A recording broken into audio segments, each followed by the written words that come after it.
Bonjour à tous, chères belles personnes qui m'écoutez, merci d'être à nouveau au rendez-vous. Je reviens vous apporter plein de belles perspectives et de bonnes vibrations. Sujet brûlant aujourd'hui, préparez-vous une boisson chaude et installez-vous, on papote. Ce n'est pas la période la plus facile de l'année énergétiquement parlant et pourtant, soyez forts et restez focus. Si les choses ne bougent pas beaucoup en France, un événement important s'est produit aux États-Unis. Le représentant des White Hats, les gentils, a été élu ou réélu. La personne importe peu, tout comme l'aspect politique nous laisse indifférents. Mais considérez simplement que c'est dorénavant l'alliance galactique et terrestre qui est aux commandes. Les révélations que nous attendions en 2023 arrivent. Ces révélations sont restées ignorées tout en bas de la pile de dossiers, privilégiant encore et toujours Big Pharma, la vente d'armes, l'amplification des conflits, la rétention des brevets permettant l'évolution et la guérison de la vie humaine, la corruption médiatique et politique, et les profits d'une ridicule minorité dite élite prédatrice ont été soigneusement entretenus, voire renforcés. En 2021, il a été offert au Deep State de déposer les armes et de capituler pacifiquement. Ils auraient été discrètement extradés vers une planète prison. Vous l'avez constaté, ils ont refusé et résisteront jusqu'au bout, créant le plus de chaos possible avant la défaite, inévitable. Pour les spécialistes en exo et géopolitique, les croyants comme nous, c'est une question de quelques mois pour que la Terre soit entièrement libérée. Certains parlent même de semaines.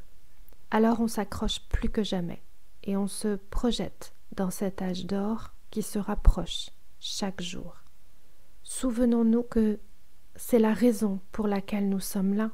Notre présence sur le sol terrestre sert à offrir de façon désintéressée et détachée, parce que nous sommes simplement en mission, notre fréquence vibratoire, douce, élevée. Alors, vibrons haut. Nous sommes des starseeds et notre vibration est l'amour. La technologie, la santé, la paix, la vérité arrive enfin. Ok, aujourd'hui on va faire une petite intrusion dans un parcours d'éveil. Je vais vous parler d'Anastasia, qui se pense en parcours de flamme jumelle avec Georges, mais qui a de sérieux doutes. Ce sont des pseudonymes comme vous en avez l'habitude. Le but n'est pas ici de tirer des conclusions ou de trancher. Je voudrais juste que vous observiez et réfléchissiez posément sur quelques éléments. Bien sûr, gardez toujours à l'esprit que ce que vous entendez sur cette chaîne est mon prisme et ma vision que je vous partage. Vous êtes doté d'un extraordinaire organe cérébral psychique.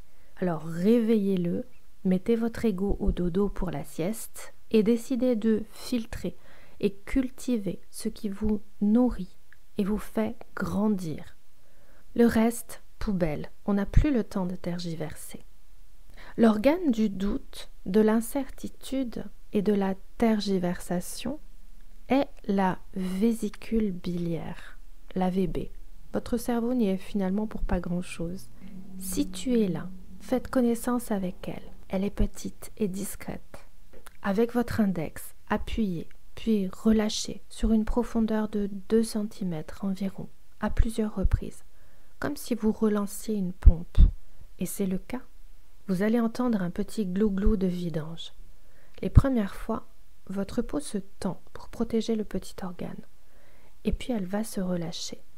Faites ça de temps en temps et dites consciemment merci et au revoir à l'incertitude et à la difficulté de prendre des décisions, de vous positionner, dans tous les domaines de vie d'ailleurs.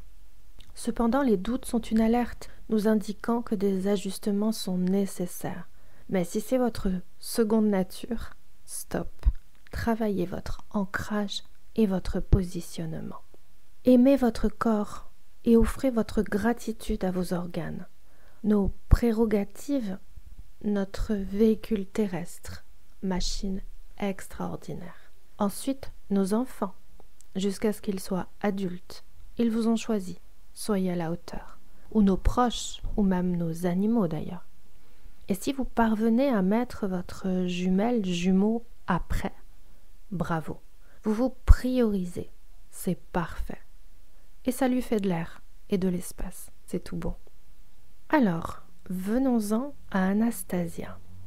À la fin de la capsule, je vous proposerai un petit exercice. Anastasia, il y a quelques jours, m'a permis de mettre en mots aujourd'hui cette inquiétante question que tous se posent. Suis-je vraiment FJ ou suis-je en parcours karmique avec un évitant récalcitrant à l'engagement? Et c'est une question incontournable. J'en ai déjà parlé à maintes reprises. Il ne faut en effet pas confondre parce que les deux parcours n'ont pas la même finalité.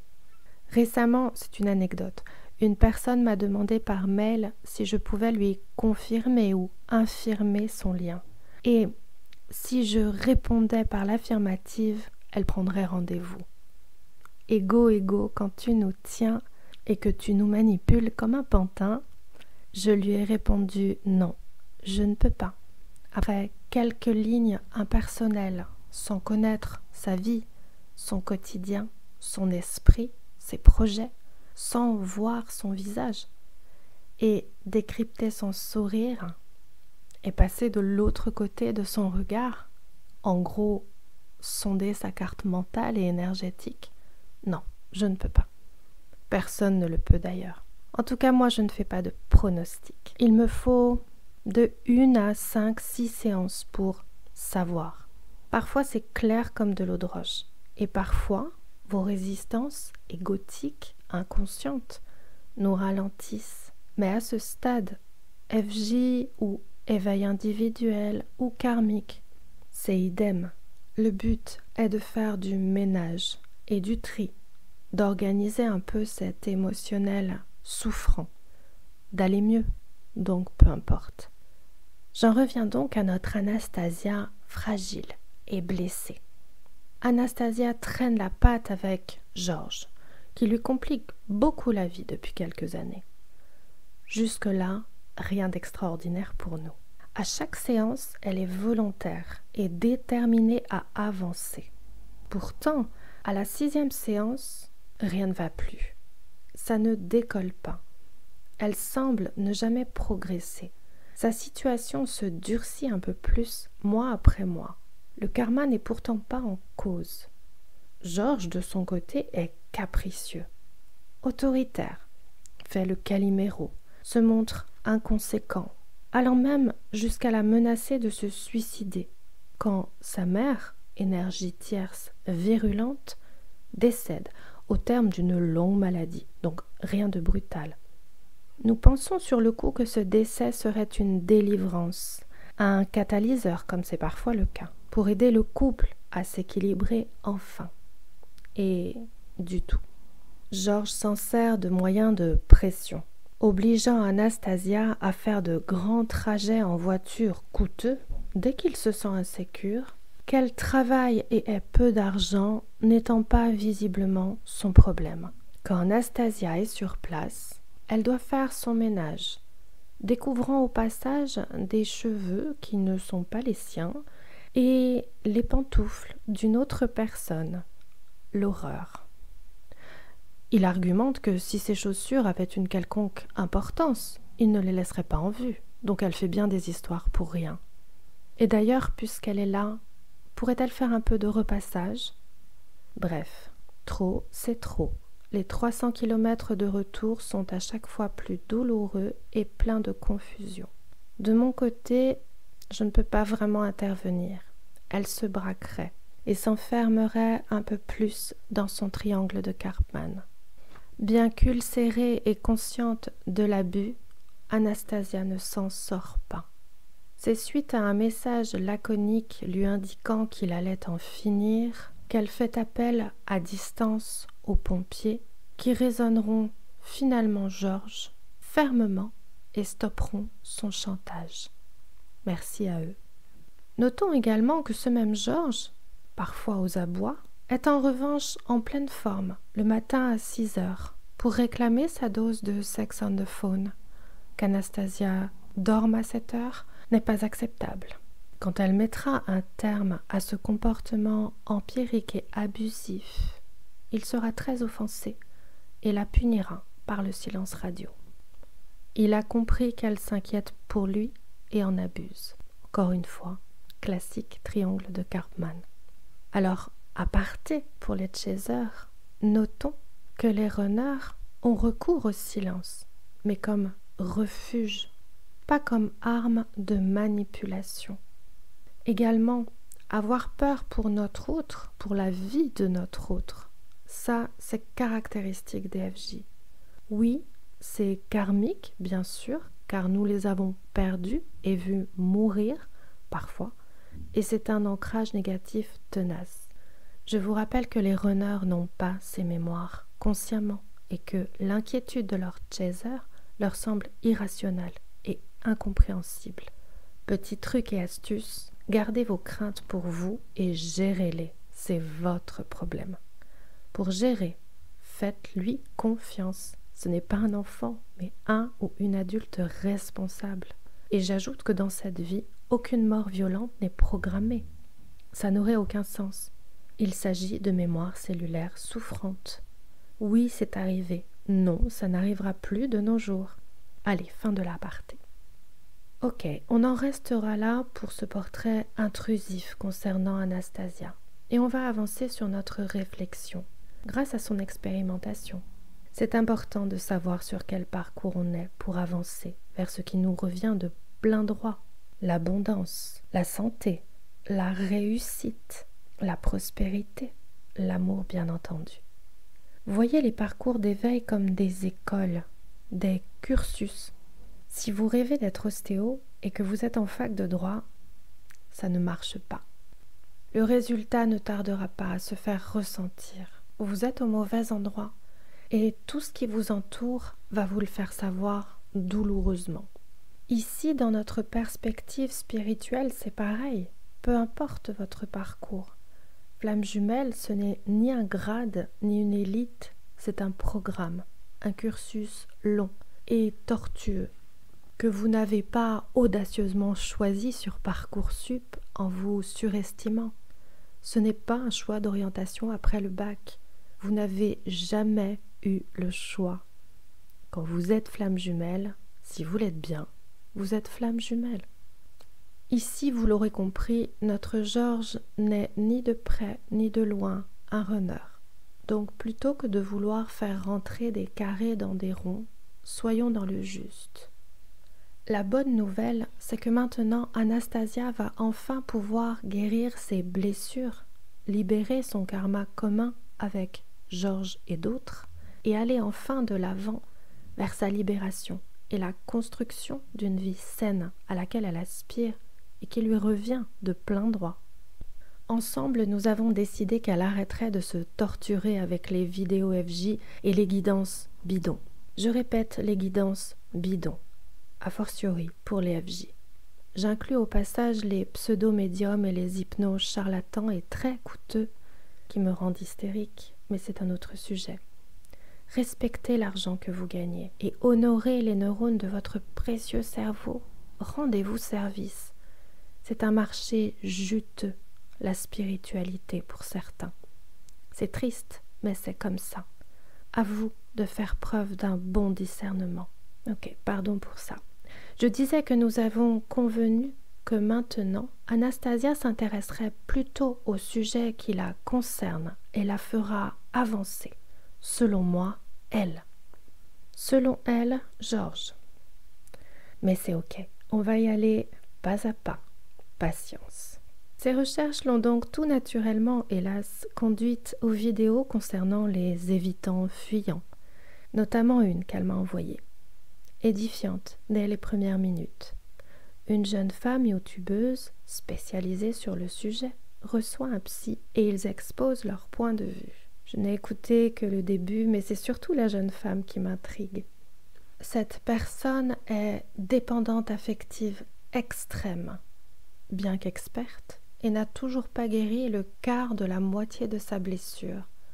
Et elle explique combien c'est terrible de tomber sur ces hommes, et c'est vrai, étant donné qu'une relation de couple implique forcément la dépendance.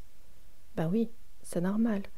Et bien logique d'attendre de l'autre de l'attention, un pilier, des solutions à tous nos problèmes. C'est bien ça, un couple. Là, mes dents commencent à grincer. Même le psy a l'impression d'être en séance privée. Je caricature un peu, et je suis sûre que cette vidéo a toute son utilité. Et d'ailleurs, elle a plu à Anastasia, qui m'affirme que Georges est comme ça, à 200%. Je pense pour ma part qu'elle se trompe, et qu'elle s'en rendra compte. Selon moi, il est toxique, tout bonnement. C'est une relation karmique qu'il a déjà bien fait souffrir en d'autres siècles. Et pour le coup, là, elle doit courir et se créer une vie loin de lui. Je lui suggère de s'intéresser plutôt à elle, qu'elle se découvre et qu'elle arrête de se chercher et de se perdre dans l'autre, de croire que l'autre a toutes les solutions et toutes les clés pour elle, comme a l'air de le croire notre intervieweuse dans la vidéo sur les évitants. Les runners et les profils évitants fuyants se ressemblent, comme des cousins, mais pas comme des frères. Leur dynamique et leur systémique est différente. On ne peut pas évincer la dimension spirituelle des FJ, ces phrases énigmatiques qui ont été prononcées par exemple au début. Bon, je ne vous refais pas toute la description, on en a déjà parlé. Si vous vous êtes trompé et que vous êtes face à un évitant fuyant, vous n'avez qu'une chose à faire, tourner les talons, changer de trottoir. Si vous êtes face à un toxique ou une toxique, courez en direction opposée, pas après lui ou elle, on est bien d'accord. Maintenant, réfléchissez bien à votre notion de couple. Si selon vous, un couple, c'est s'apporter des solutions, dans le meilleur des cas, de façon réciproque et mutuelle, et c'est rarissime. Généralement, c'est un qui donne et se sacrifie, et l'autre qui abuse et s'en plaint. Est-ce qu'un couple, ce n'est pas plutôt la somme de deux êtres autonomes, libres et équilibrés, affranchis de leurs blessures, de leurs limitations, et surtout de leur peur? Si vous voulez votre autre à vos côtés, parce que la solitude vous terrorise, ça ne marche pas. Vous n'êtes pas au bon endroit. Vous chargez l'autre d'un poids et d'une pression qui ne lui appartiennent pas, et vous vous déchargez de votre responsabilité d'humaine, d'humain. Et pire que tout, vous remettez votre pouvoir, votre souveraineté entre les mains de quelqu'un qui n'en a que faire. Quand un couple, c'est un trauma qui rencontre un autre trauma, ça ne marchera jamais. C'est toxique. Et pour conclure et vous aider à trancher, ce n'est même pas Georges qui nous permet ici d'affirmer ou de confirmer que nous ne sommes pas en présence d'un parcours de FJ. Je reconnais que les runners ont parfois des drôles de façons de pousser leur autre dans ses retranchements. Ce qui, selon moi, est déterminant, c'est la vie qui se durcit pour Anastasia. Elle souffre de plus en plus, n'a plus de travail, fait preuve d'une étrange et récalcitrante répulsion envers les hommes, en général. Elle semble engluée dans ces schémas répétitifs et ses blessures ne font que resserrer leur étau. Bref, je ne constate aucune amélioration et elle ne fait aucune libération ni compréhension. Comme elle est épuisée, elle ne fait pas nos exercices. C'est le cercle vicieux. Son ego la torture. Après la mise au point qui s'imposait, nous repartons sur de nouvelles bases, fortes toutes les deux des séances déjà accomplies. Voilà pourquoi je note tout, toujours pendant que vous parlez. Si vous vous perdez parfois dans votre récit, moi je suis. Ce narratif, c'est la trame de votre guérison. Et même si on doit changer notre fusil d'épaule en cours de route, l'idée étant de refaire le chemin du chagrin à l'envers, pas de s'embourber dans des ornières et de patiner sur place. Comment je sais, pour être franche, à 80-85%, que vous êtes bien en parcours FJ? Je sais à 100% que vous êtes en parcours d'éveil, ça oui, quoi qu'il arrive. C'est que votre vie s'améliore en quelques séances. Votre visage change. La lumière est revenue. Les micro-expressions indiquent l'ouverture et la confiance retrouvée, des perspectives nouvelles, même si vous pleurez encore, et c'est très naturel d'épurer. Au boulot, il se passe des choses très cool, ou un apaisement des tensions à minima. Si vous traversiez le fameux désert pro et financier, cette phase d'incubation touche à sa fin, et les petites étincelles créatives commencent à revenir. D'ailleurs, financièrement, les peurs ont été calmées et invariablement, les choses s'améliorent. Vous vous détachez finalement en douceur de cette personne si chère à votre cœur et avez décidé d'aller de l'avant. Bien sûr, tout s'ouvre devant vous. Souvent, vous me demandez même si vous pouvez rencontrer quelqu'un d'autre. Pourquoi pas? Voyons où ça nous mène. Expérimentons. Bref, arriver à votre rythme en fin de parcours est une vraie délivrance. Et vous n'êtes plus, mois après mois, la personne que vous étiez il y a peu. Alors attention, relativisez toujours. Rien ne se fait en un claquement de doigts, ce que les podcasts laissent souvent croire à tort. C'est un job à plein temps. Mais au bout du tunnel, la belle vie, libérée, délivrée. Et ce, bien avant d'ailleurs que votre autre ait retrouvé l'usage de la parole et de ses petits doigts pour textoter, et que les apparitions éthérées se transforment en une vraie présence, en chair et en os. Notre Anastasia, quant à elle, si elle fait bien ses devoirs, vivra la même libération. Si elle accepte de se découvrir et de se prioriser. Et au bout du chemin, peut-être une nouvelle rencontre qui correspondra à son degré de guérison. Bien sûr, si elle continue de se maltraiter, elle rencontrera quelqu'un qui vibrera comme Georges et lui rappellera des souvenirs amers. Les fameux schémas répétitifs sont de gros warnings karmiques. Elle finira, souhaitons-le, par s'estimer et reconnaître la belle, rare et précieuse personne qu'elle est, parce qu'il n'existe qu'une seule Anastasia. Elle décidera qui pourra vivre et mourir à ses côtés, qui est assez méritant pour mener le combat de l'existence avec elle au quotidien. Pour ça, elle établira un projet scrupuleux, précis, de ce qu'elle exige, de ce qu'elle veut construire dans cette vie, concrètement, dans la matière, forte de toutes ces expériences vécues avec des mauvais partenaires, de longues décennies d'expérimentation qui lui permettront, un beau jour, de décréter « c'est ça que je veux.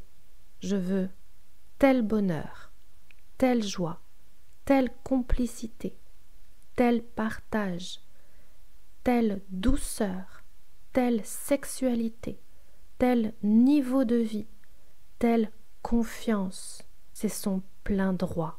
Alors ça viendra à elle naturellement, seule et complète ou avec un partenaire assez grand et assez fort pour mériter de faire partie de son rêve. Alors je vous avais parlé d'un petit exercice, petite réflexion numéro 1. Vous savez que nous venons d'ailleurs, que nous avons endossé du karma, qui n'est peut-être même pas le nôtre, peut-être que du collectif, sans parler du transgé, qui n'a pas fait de cadeau à Anastasia non plus. Ici, aujourd'hui, elle incarne cette femme fragile émotionnellement, un peu perdue dans les basses fréquences de la Terre, comme nous le sommes tous. Mais là-haut, sur sa planète d'origine, qui sait qui elle est? Peut-être une reine, une chef des armées, une autorité respectée et honorée, aimée et puissante? Si elle pouvait se voir et voir qui elle est vraiment, est-ce que ça ne changerait pas toute sa perspective, son prisme, la concernant et sa manière de se traiter. Et vous, qui êtes-vous sur votre planète d'origine? Êtes-vous à la hauteur de cet être lumineux? Pensez-y. Et avant de se quitter, je vous propose une dernière réflexion.